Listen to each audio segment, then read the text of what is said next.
सी trick बता रहा हूं बेटा, एग्जाम में छपेगा ही छपेगा, छपेगा ही छपेगा। मोस्ट इंपोर्टेंट लिख दीजिए बेटा इसको, मोस्ट इंपोर्टेंट, हर एग्जाम में आता ही आता है इस टाइप का क्वेश्चन, और आज के बाद में लाइफ में कभी ये गलत नहीं होगा बेटा आपका।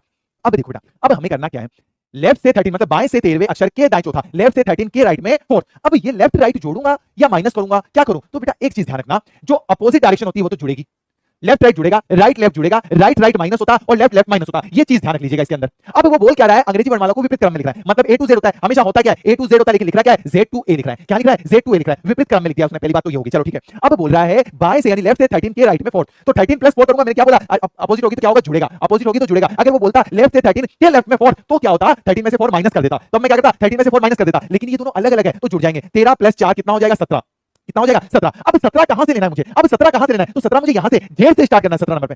ये कैसे करूं, जेड वाई, बहुत टाइम लग जाएगा, ऐसे नहीं करना बेटा। आपको पता है कि स्टार्टिंग से अगर मैं मानूं तो 17 नंबर पे क्या आता है, आपको अल्फाबेट याद करा रखा है मैंने, 17 नंबर पे क्या आता है, क्यू आता है। अगर मैंने अपोजिट पूछ लिया 17 नंबर पे क्या आएगा, तो क्यू के अपोजिट आता क्या है बेटा,